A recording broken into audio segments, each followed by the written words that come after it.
விடிஞ்சா தீபாவளிங்க. எல்லாருக்கும் இனிய தீபாவளி நல்வாழ்த்துக்கள். இது வந்து நான் பட்டாசு வாங்கியிருக்கேன். அதே சிவகாசி, அதே மீனமா கிராக்கர்ஸ்ல தான் வாங்கியிருக்கேன். அதோட அன்பாக்சிங் வீடியோ பார்த்துடலாமா? இந்த வீடியோவில் நான் ஃபர்ஸ்ட்டே சொல்லிடுறேன், நான் எவ்வளவுக்கு வந்து பட்டாசு வாங்கினேன் அப்படின்ட்டு. 5000க்கு வாங்கினேன், ஓகேங்களா? இது வந்து 5000க்கு ஒர்த்தா இல்லையான்னு மட்டும் எனக்கு கமெண்ட்ல சொல்லுங்க. ஏன்னா போன வீடியோவுக்கு நிறைய பேர் கமெண்ட் பண்ணியிருந்தீங்க, நல்ல ரெஸ்பான்ஸ் கிடைச்சிச்சு. இந்த வீடியோவுக்கு அதே மாதிரி சப்போர்ட் பண்ணுங்க. யாரெல்லாம் நீங்க ஆன்லைன்ல வந்து பட்டாசு ஆர்டர் போட்டு உங்க ஊருக்கு வரும்போது டெலிவரி சார்ஜ் வந்து எவ்வளவு கேட்டாங்க அப்படின்ட்டு எனக்கு கமெண்ட்ல சொல்லுங்க. எனக்கு வந்து சிவகாசில இருந்து மன்னார்குடி வர்றதுக்கு 700 ரூபாய் கேட்டாங்க, குறைக்க மாட்டேன்ட்டாங்க.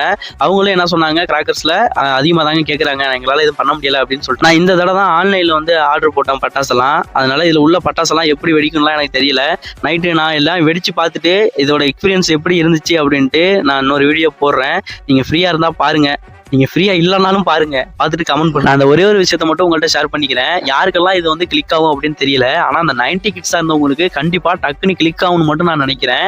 ஆமாப்பா, 15 வருஷத்துக்கு முன்னாடி அப்படிதாப்பா இருந்தோம், ஆனா இப்ப அதெல்லாம் எதுவுமே வேணாங்கிற மாதிரி இருக்குப்பா மனநிலை அப்படின்னு சொல்லுவீங்க. ஆனா ஒரு 15 வருஷத்துக்கு அப்படியே பின்னாடி போனோம்னு வச்சுங்களேன், தீபாவளி அடுத்த மாசம் தான் இருக்கும். ஆனா இப்பையில இருந்து ட்ரெஸ் எடுத்து தைக்க கொடுக்குறதா இருக்கட்டும், இந்த பொட்டி கடையில எல்லாம் ஒரு சீட்டு கட்டு தொங்க விட்டுருப்பாங்க, 50 காசு 1 ரூபா சீட்டு கிழிச்சோம்னா அதுல வந்து ஏதாச்சும் கம்பி மத்தாப்பு, புஸ்வானம், இந்த பொட்டு வெடி, சுருள் கேப்பு, துப்பாக்கி, அதுக்கப்புறம் இந்த பாம்பு மாத்திரை இதெல்லாம் விழுவும். நாங்க அப்பையில இருந்தே ஸ்டார்ட் பண்ணிடுவோம். நான் தான் சொல்றேனே, 2K கிட்ஸ், உங்களுக்கு தீபாவளிங்கிறது ஒரு பண்டிகைடா, ஆனா எங்களுக்கு அது திருவிழா.